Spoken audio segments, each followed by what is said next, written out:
Hey everyone, welcome back to Solo Party. My name is Kane, and we are back with some more Elder Scrolls Betrayal of the Second Era gameplay. We're at the start of our third day, so we have nothing that we need to trigger at the beginning of a new day, and we'll go straight into our overland movement.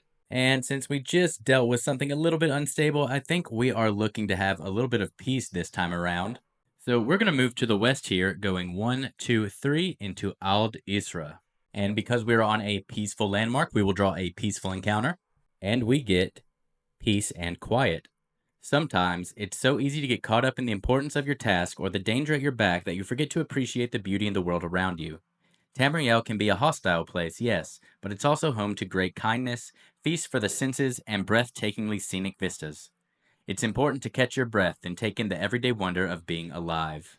Okay, and well, that was a bit of a joke, wasn't it? Both of these are going to be combat options. The top option says, while you're catching your breath, you're attacked by highway robbers. The first enemy deployed must be humanoid, and that option will get us 1 experience during the reward phase. And the second option, this surprise attack has seriously ruined your mood. Now, this one will give us 2 experience at the reward phase, but the first enemy deployed must be humanoid, and each time an adventurer engages, they must roll a number of dice greater than or equal to their stamina stat. If they cannot, then they cannot engage. Okay, so that's really interesting. And why not? Let's just show off some of these more unique mechanics. This all it does is make the first enemy a certain type. This is kind of more of a puzzle that we're going to have to solve, and therefore I think is going to be more entertaining to show off on camera. So let's go for this. We have an enemy pool of 16, like we talked about last episode. And so we'll be summoning a level 10 enemy, a level 5 enemy, and a level 1 enemy. The battle objective is to conquer, so we just need to defeat them all. All right, we've got everyone deployed for the start of the battle. As you can see, on top of the Red Guard mercenary here, we decided to expend our Ashen Blood of Malakath. And so if we looked at the setup here, we knew that level 10 was going to spawn at that one spot, so we decided to place the Bane token there. That is the enemy we drew, and therefore it gains the Bane token, or the Bane status die. And now we're not going to be able to use the Ashen Blood of Malakath again, remember, until we go to an alchemy station so we can refill our potions. And now, since we didn't get to do it last time because the cache chips there weren't actually chips, they were those eggs, now we have to do a looter's dilemma. So if you'll remember, during our next clash in which there are caches, enemies ignore all damage dealt to them, including true damage, until all caches are removed from the battle map. And then when gaining items from caches during this clash, adventurers may draw 3 items, choosing 1 to keep and 2 to discard. If this encounter has failed, then we discard this quest. And we'll get to the bonus stuff afterwards. But what matters right now is that we cannot deal damage to the enemy units right now until we clear these caches. Now, I was puzzling over this for a minute before I started filming, but I think I have a plan to hopefully get us ready to attack at the start of next turn. Due to the way lockpicking works, as long as I can move one of my players over a cache, then we'll get a chance to unlock it. So in part thanks to our Khajiit's ability and the tenacity we have with our Nord, I've got a plan. And then for our Scout's Interrupt after deploying enemies, we're going to go ahead and switch this melee unit to the back. So it's going to have a harder time getting to us to make attacks while we're working on getting all of these caches lockpicked. That being said, we will give our first player marker to the Khajiit and begin our turn. We have no start of turn effects. We will go ahead and enter our recovery step, which will get us back our combat die that was in cooldown. And now remember, if you don't want to take an engage action, you can give that option up to take a second movement. So our Khajiit has 3 stamina, so we can move 3 for our move action. And then we will give up the opportunity to engage to go ahead and move 3 again. So when we move 1, 2, and we're on top of the loot cache, we can draw a card matching the type. So you can see in the middle there, the green is the common. And so this says we have 3 attempts to get 3, 6, 6 on our lockpick check. And now you can see to the left there, because we are the scout, we do have 1 tenacity with the Khajiit. We could use Treasure Hunter to give ourselves an extra attempt for this lockpick check if we need it. But let's go ahead and see what we can do on our first attempt. Okay, we got 2 that we needed. We got a 3 and a 6. So let's re-roll 1 for our second attempt. Okay, a 1 again. We definitely want to get closer than that so we don't have to get 5 light fatigue here. Another 6. Or another roll, and there we go. We did call it. We got our 6. So we completed that lockpick check. So because of our side quest Looter's Dilemma, we're going to get to look at 3 items and choose 1 to keep and 2 to discard. Our first one that we just unlocked is the Whiterun Trout. This is a consumable meat. Discard this item, then drain one available skill die and heal for 1 HP plus an additional HP for each skill die of yours that is currently drained. Or we can get the Glyph of Frost. Now, this is an enchantment for the battlefield. Enchant tile in play. All enemies that start their turn on this tile can only move 1 hex during their movement step. Discard this enchantment at the end of the battle. Okay, so we could slow down an entire area of enemies. That could be pretty good for a delve. And lastly, we have Bravo Melon Salad. We can discard this item, then gain 3 tenacity, or each adventure gains 1 tenacity. Now, out of those, this immediately just seems like what we want, so I'm not going to bother. Let's just go ahead and take this. And our Khajiit will go ahead and just put that in the ready slot since we have room. Both of these that we didn't choose get discarded. And all right, that is 1 down, 3 more to go. We do still have 1 movement remaining because we did that in the middle of our action. Lockpicking is one of the few things you can do in the middle of an action, and we will end our turn right there. Now it's going to go over to the Nord. Our Nord will go ahead and remove our 2 light fatigue for cooldown step. And then with 3 stamina, we are going to move for 3. And then the first thing we are going to do is spend 1 tenacity for our Dragon Leap. Our Dragon Leap skill says that each adventurer may move 1 hex. You may spend any amount of additional tenacity to increase the number of hexes each adventurer may move by 1 for each additional tenacity spent. But I don't think we want to spend any more tenacity than that. 1 is going to be just enough to do what we want to do. Now you can see with our movement, our Wood Elf and our Breton have scooted up a little bit closer. Our Nord has gotten into the thick of it between the 2 ranged units, and our Khajiit has now moved on top of a legendary item cache. So we can go ahead and interrupt the action here to perform this lockpick check with the Khajiit. But instead of performing the lockpick check, we are going to use the Khajiit's once per battle ability Cut Purse. We will automatically succeed at this lockpick check, and then we get to move up to 5 hexes. For our 3 legendary card options that we get to choose from, we have the Bewitched Sugar Skulls. We can discard this item, then adventurers may gain a collective total of 6 bonus HP. Okay, that's pretty good, especially while we all still haven't really gained any extra HP and we're all pretty low. Then we also have the Glyph of Shock. This is a enchantment for the battlefield. We enchant an adventurer. While in the ranged battle form, the enchanted adventurer may change any of their rolled combat skill dice to 1 before resolving them. Okay, so if we roll any misses or tenacity that we don't want, we can get a little extra damage there with that. Or we can choose the Imgakin Monkey Raisins. This is a pet, and anytime you would take damage, you may choose to place that many HP chips on this pet instead. Once there are at least 6 HP chips on this pet, we discard it. And I'm not going to lie, it's really hard for me to not take pets when I see them. I am, in any sort of game, a pet mechanics kind of guy. So we are going to take raisins along with us, and we will go ahead and put them in our last ready slot. And now, if we were ever to gain other items, they would either have to go into our inventory, or we would have to remove one of our other items into our inventory to equip it. But pets cannot be removed from a ready slot until they are discarded. So once we have raisins equipped, we cannot unequip them until we have placed all 6 of those chips on them. And now for the second part of Cut Purse, we get to move up to 5 hexes. And I bet you can see where this is going. We're going to move 1, 2, 3, and interrupt this to perform another lockpick check on a legendary loot.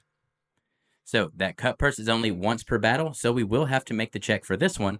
And so we have 4 attempts to get 2, 5, 6, 2. Now remember, before we can do any of these other lockpick checks, we have to unlock it with a 2 skill. But once we have rolled the 2, we then get to re-roll the 2 with the other die. So you'll kind of see how that works in just a second. All right, we're looking for a 2 and then a 5, 6, and 2. 4 attempts. Okay, we've got a cock die here.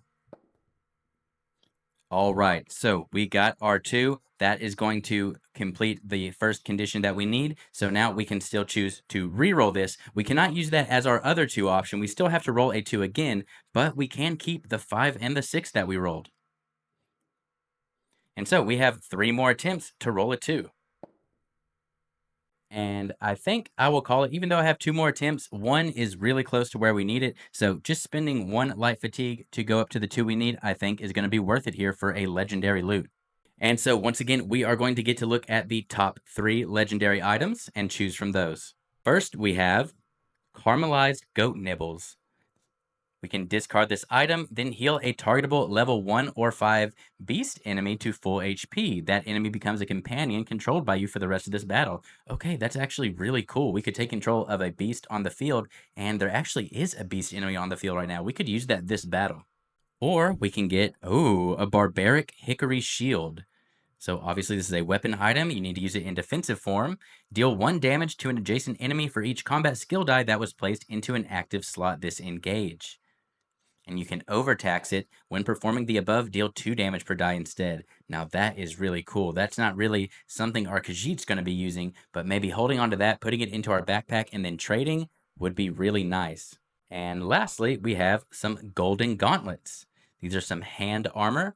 After an enemy engages you, gain 1 tenacity for each combat skill die that was removed from your active slots during this engage. All right, and then we can overtax this. After an enemy engages you, deal that enemy damage equal to your tenacity and recover all combat skill dice. Wow, so all 3 of these are honestly really good.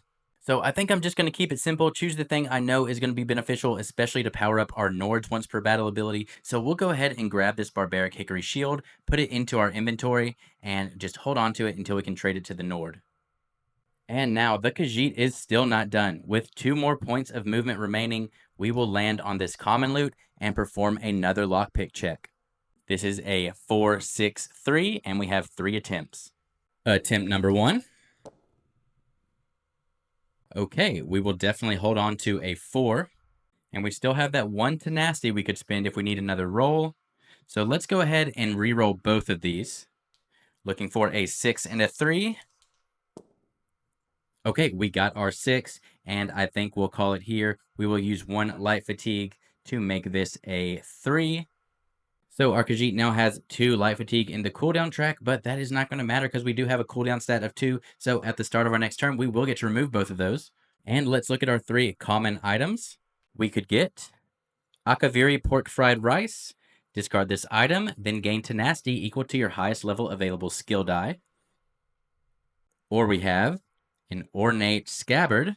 This is a clothing, and it costs 1 tenacity to use. You can perform an additional engage without gaining light fatigue. Okay, this engage must be in one-handed. So really, this would only be good for the Khajiit, but we're still not really much for attacking yet. So maybe not that one. Or wow, okay, the Beach Lightning Staff. This looks really cool. So this is a weapon. You need to be in the magic form to use it. It's a destruction staff. You can deal yourself 1 damage to increase your range by 3 for this engage and ignore sight. Very cool. And you can overtax it. This engage can target any enemy in play regardless of range or sight. Now, I actually kind of like the idea of grabbing this and again putting it in our backpack to give over to our Breton. So our Breton has a staff. And yeah, I think we are definitely going to do that. So this will go into our inventory. And now, with all of the caches gone, we can start to deal damage to these enemies. That really felt like a super cool puzzle that I had to kind of work out and really take a look at all of the skills, how each player could interact with each other to really just make that work. Because, I mean, otherwise, that was going to take us just normally, probably at least 2 turns to just move regularly to get to all the caches, even with our high movement people. I mean, yeah, that saves us so much damage because now we can start taking some of them out before they can get to us. So it is still our Nord's turn. We will go ahead and take our first engage action to roll both of our 2-handed die and a combat die because our stamina is 3. So because of the rules, we have to roll at least 3 die. And with these, we are going to be targeting the Red Guard Mercenary. It does have 2 defense, so we will go ahead and use our Void Steel Axe to ignore one of those. Wow, okay. Not a great roll for the Nord here. So we will resolve our only damaging die to deal 2 damage. With 1 shield, the Red Guard Mercenary is only going to take 1 damage from that. So that's kind of a bummer. And then we will go ahead and resolve both of these die afterwards. So our cooldown track will look like that to get 2 tenacity, putting our Nord up at 4. So we do have our enduring skill Dragon Blood back online. So if we defeat an enemy with a Nord, we will get to remove 2 light fatigue or 1 over fatigue. Now, that was a bit of a disappointing turn for our Nord, but that is going to be all they do on their turn, and we're going to go over to the Breton. We'll go ahead and recover our 1 Daedric Summoning die we had in cooldown. So our Breton only has 2 stamina, but we typically use our Magicka die to determine how many we roll, so we're going to definitely be rolling more than the 2 required. We're probably going to go ahead and get that 3rd one in with one of our new Restoring Light die. Purge, which is going to let us put it into that active slot to later remove a status die and heal 1 from another party member. So we will start by just going ahead and moving to, just getting a little closer into everything here. And we will decide to roll both of our Daedric Summoning die and our Purge Restoring Light die. Okay, we got a little bit of everything here. We got one of the weapons, one of the armor, and one of our Purge symbol. So this is great. All of this is going to go into our active slots. And now, at the end of our Breton's turn, I think we want to go ahead and use one of our bound armaments here. We want to go ahead and use the one with the weapon symbol. So we're going to get to exhaust this into our cooldown and then allow our Nord to make a 3 enemy combat die attack. And we're going to attack that Redguard mercenary again. We're also going to do a couple of other things here. We are going to, with our Nord, go ahead and expend our Phial of Daedric Whispers to gain the race ability of anyone else as if it was our own. So, with this 3 enemy combat die attack, we are going to overtax our Void Steel Axe, which is like the Breton's ability, and it's going to add us another 3 enemy combat die to disengage. So, we'll be rolling 6 enemy combat die. And now, because of the Breton's ability Opportunist, whenever we would overtax a weapon, we get to return it to our pack instead of discarding it, and then we could move a different item into its place, but the Nord doesn't have any other items.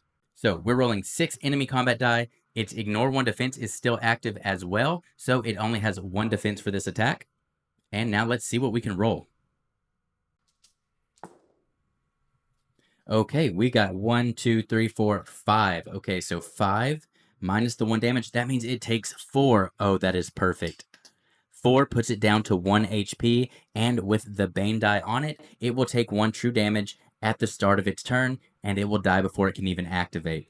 With that resolved and our Breton's turn over, it is now the Wood Elf's turn. With its Archer passive, we are going to go ahead and deal 2 damage to a targetable enemy, which is the High Elf Bandit. It's in sight and in range. It has no defense, so it just goes down to 1 HP just like that.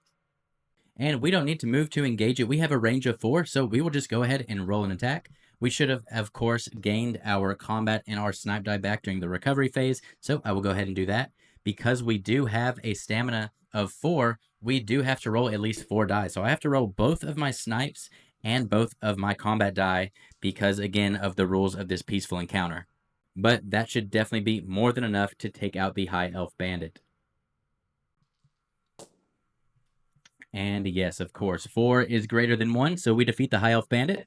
And that is the end of the turn for all of our adventurers. So now it's going to go to the enemy phase, and we always start with the highest level enemy first. So we are going to start with the Redguard Mercenary. It has the Bane status die, so it takes 1 true damage and defeats itself. And so next we'll activate our level 5 Cliff Strider here, and it has a movement of 2, and it wants to go after the strongest. And so our Khajiit and Nord both have the same amount of health right now, so we can choose who it goes after, and we are going to choose the Nord.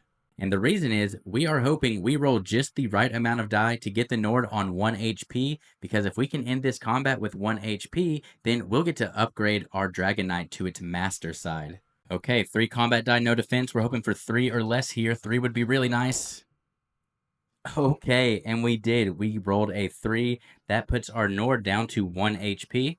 And that is everything for the enemy turn. So we will go to the start of a new round, round 2, and we start with the Khajiit again. For our recovery phase, we'll get rid of those 2 light fatigue. We will go ahead and move 2 spaces. And we will choose to engage. We're in our one-handed form, so we will roll our 2 combat die. And we will go ahead and roll 1 authority die, because we have to roll at least 3 die because our stamina is 3. We will choose to use our Galatite sword for this attack, which will add us 1 more enemy combat die, and make a roll against the Cliff Strider. I will go ahead and explain the Cliff Strider's abilities real quick before I forget. Disrupt didn't happen because that means just whenever it attacks an opposing unit, that it would make you exhaust an item in your active slots, but our Nord did not have anything in its active slot, so it didn't do that. And the native ability, if you'll remember, is that Fumes. So after it is engaged by an opposing unit, we will then apply the blind status die to the opposing unit. So after the Khajiit engages here, it's going to gain the blind status die. It does have 1 defense here, so hopefully we roll high.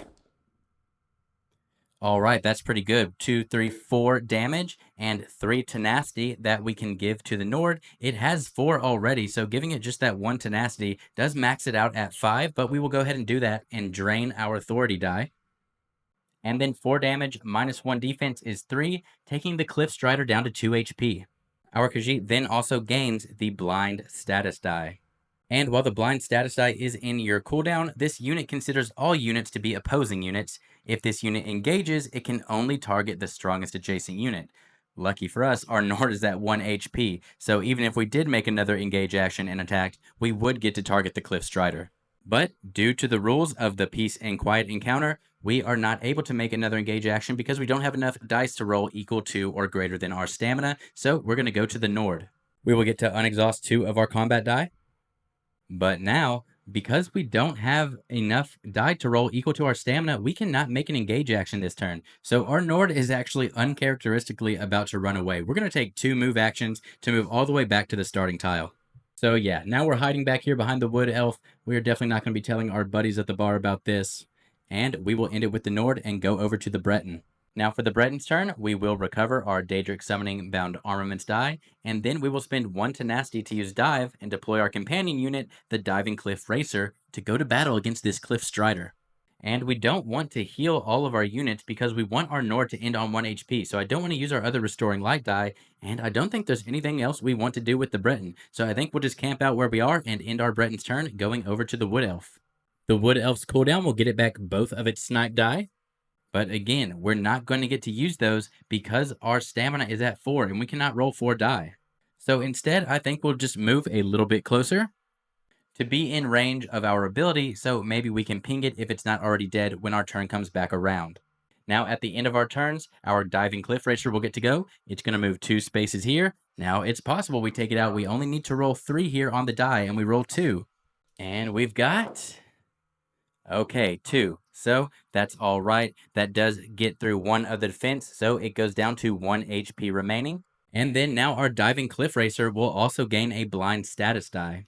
And now it's the enemy's turn again. The Cliff Strider wants to attack the strongest, which right here is our Khajiit, so it will attack us for 3 enemy combat die. And we don't have any defense with the Khajiit, so we want to roll low. Okay, and unfortunately for us, that is 4 damage. Our Khajiit has 4 HP, and it is going to be exhausted for this battle. Alright, so our Khajiit is defeated for this battle, but that does not mean the end for us. We just need to be able to finish this battle with our remaining adventurers, and that should not be hard to do. Our Khajiit will skip its turn because it is no longer in play, and we will go to the Nord. We will get to recover 1 of our 2-handed skill die and our last combat skill die. Knowing we're not going to do anything and this guy's going to die at the end of its turn anyways, we are just going to end our Nord's turn there, and we will go to the Breton.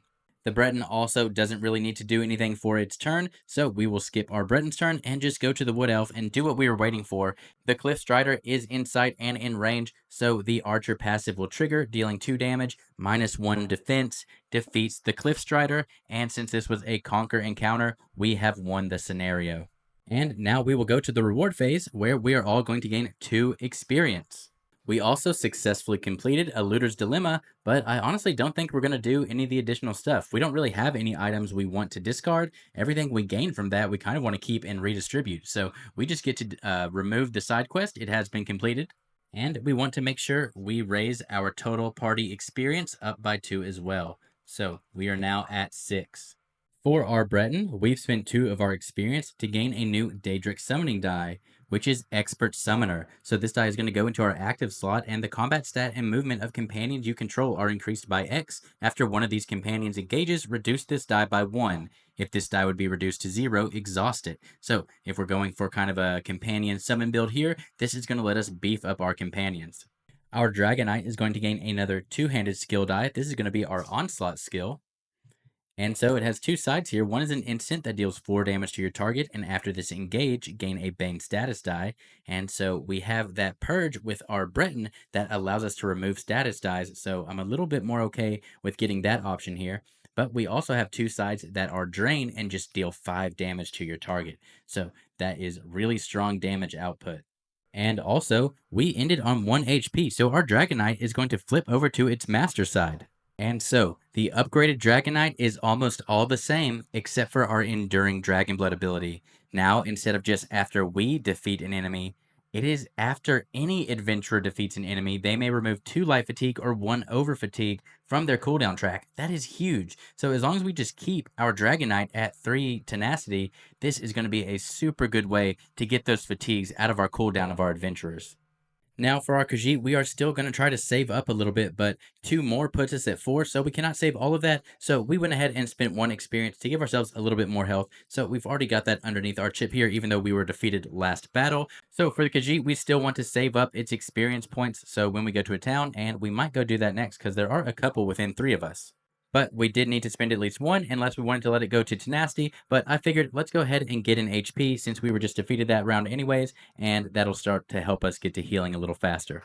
And now for our Wood Elf, we're going to take a level 2 die in our bow skill line, and we're going to try for this acid spray. We get to select up to 3 targetable enemies and roll 2d6 for each. We apply a Bane status die to each enemy for whom you roll a total of 7 or higher. So that'll be a really nice way to start getting true damage on those enemies that have high defenses or are ethereal.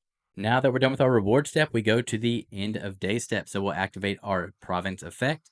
And we did do a peaceful encounter, so we look at the back of that, and it's got the trident-like symbol, which means we're going to move the dig track 2 spaces. Then we get our adventurer's rest step, so everybody is going to get to heal 1 that needs to, and recover 1 die from anywhere on their cooldown track. Our Khajiit is then going to redistribute some items here. We're going to give the staff to the Breton and the shield to the Nord. The Nord will also go ahead and re-equip the Void Steel Axe. All right, so we're at day 4. We're ready for our overland movement. And now surely this time we will get a truly peaceful encounter, right? We're going to move 1, 2, 3 up to Molag Mar. Stride to side. You arrive at a river with overflowing banks and rushing rapids. A craggy old dark elf approaches you, absent-mindedly chewing a small mushroom stalk as he speaks. Creek's mighty rough this time of year, he remarks. I got a silt strider you can rent, provided you think you can steer him across the swells. Try to be gentle when you approach him. He spooks easy.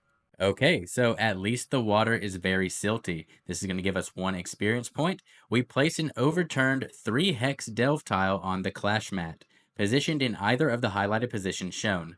Then stack 4 dice in the center of it, one on top of the other, and place 4 chips on top of the dice. You must then push or pull the delve tile until it is in the other highlighted position. Each adventurer must be touching the delve tile while it is moved. This encounter is failed if the stack of chips falls off the dice. Each adventurer who has the shadow skill line trained may remove 1 die from the stack before adding the chips. All right, so classic chip theory games dexterity challenge in the middle of your open world RPG. All right, let's set this up. All right, so I was struggling just to set this up, so let's see how I can do.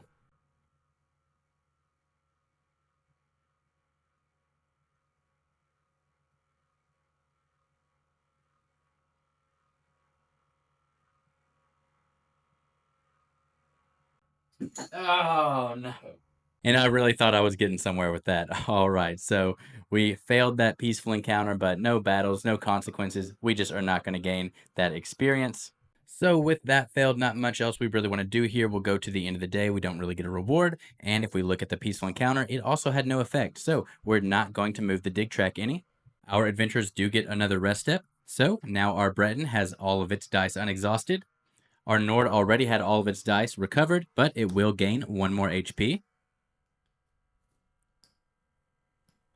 Our Khajiit will get its last combat die and gain another HP.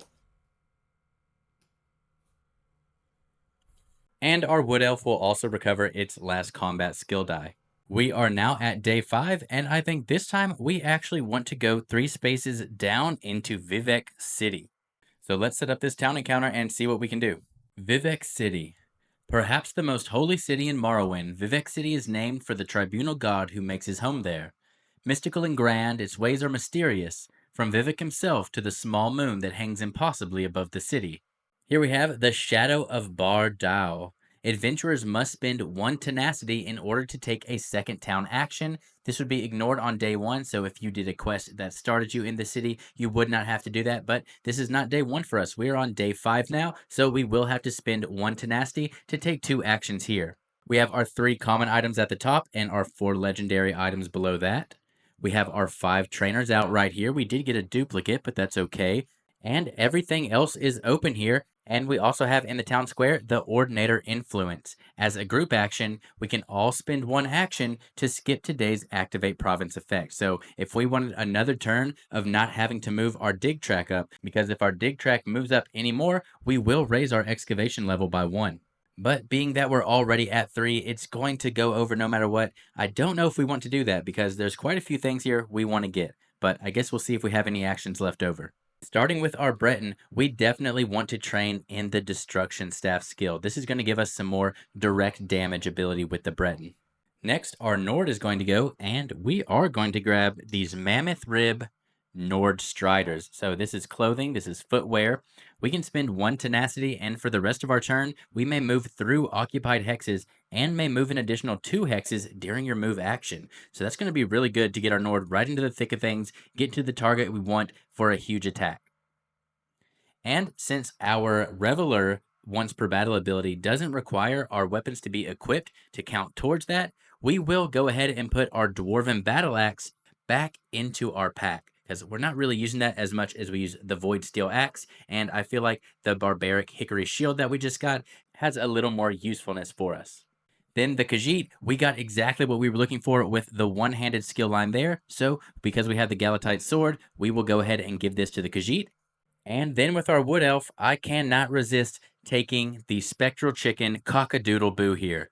Whenever you would gain a Fierce status die, you may add 1 HP chip to this pet to apply the die to a unit inside instead. And then once there are 3 HP chips on it, we discard it. So that's going to be really good for avoiding fear with the Wood Elf. And I do think several of us want to take a second town action here. I'm not worried about going to the inn because our Khajiit and Nord are only 1 and 2 HP away, so not really as efficient to do that now as maybe a couple turns ago. So for the Nord, we'll go down to 1 tenacity, and we want to grab this Conjurer's Potion. This is going to be our potion. We expend it, and while performing an engage in the magic battle form, we select any 1 untrade Daedric summoning skill die and freely add it to our engage. When this skill die would be exhausted or drained, we return it to the supply. So that's going to let us get out some of those higher level Daedric summoning die before we're actually trained in them. And we will put that into one of our available ready slots with the Breton. Then, so everybody gets the turn at having a potion, let's go ahead and spend our 1 tenacity with our Wood Elf to give them the Fracturing Poison. We expend this to deal 1 targetable enemy true damage equal to its defense stat. Now the Nord will spend 1 tenacity, going down to 4, in order to visit the Alchemy Station, and we'll get to ready our potion. And then we're going to have the Khajiit do the same thing, spending its last tenacity, going to 0, in order to ready our Ashen Blood of Malakath. And that will be everything we can do in town. We have nothing to do for our reward action. We didn't resolve a peaceful encounter, so let's see how we activate our province. And okay, we are getting super lucky. We're getting a lot of these that do not have any symbol, so no effect. It once again does not move. And then because we did not resolve that, that gets cycled to the back. And now we go to our recovery step. Our Nord will get to heal up to full HP, and our Khajiit will be 1 away from full HP. Everybody has all of their die recovered from their cooldown tracks at this time.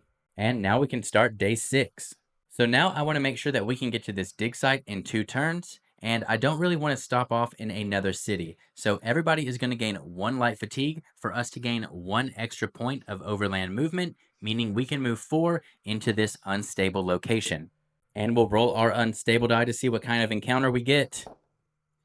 Okay, and we do get a conflict encounter. And we've drawn the Unsullied Pool. Cresting a small hill, you are met with a curious sight. All manner of animals, even natural enemies, stand shoulder to shoulder in the clearing below, drinking from a crystalline pond. The water is so pure you can see down to its stony bed. It's a picturesque scene, one you could break up with a sudden move. You could hunt some of these creatures, and the ensuing trophy could even land you a considerable bounty. On the other hand, there must be something unique about the water in this pool. Maybe it's worth taking a sip instead. So we have 2 options here. Battle, hunt the beast. This is going to give us 2 experience points during the reward phase. When deploying enemies, use as many beast enemies as possible. After deploying enemies, flip party size, so 4 level 1 enemies to their level 5 side without adjusting their HP. Okay, so since we have 6 in our total experience and 4 party members, that's going to be 24. That means we are going to be facing a level 20 enemy and 4 level 1 enemies. So all of those level 1 enemies are going to be turned to their level 5 side. They don't gain the HP, which is good, but still, just them being on that more difficult side is tough. And so our battle objective is Conquer, and we do have 3 or more players. So enemies deploy with +2 HP. Okay, that is tough. If we do not want to do that, we can just drink from the pool. This will not gain us any experience during the reward phase, but each adventurer may remove all fatigue from their cooldown track, heal to full HP, and gain 1 tenacity. So, I mean, that's not seeming too bad, honestly. We all just gained that 1 light fatigue, so we'd get to remove that. Our Khajiit would go to full, and everybody would get +1 on tenacity. But I think we got to go for the hunt. This is more the side of the game I'm wanting to show off. If we had more fatigue and more HP loss on us, I wouldn't mind going for this. But being as full as we are, I'd feel bad if I didn't go for this. So we're going to try to hunt the beasts.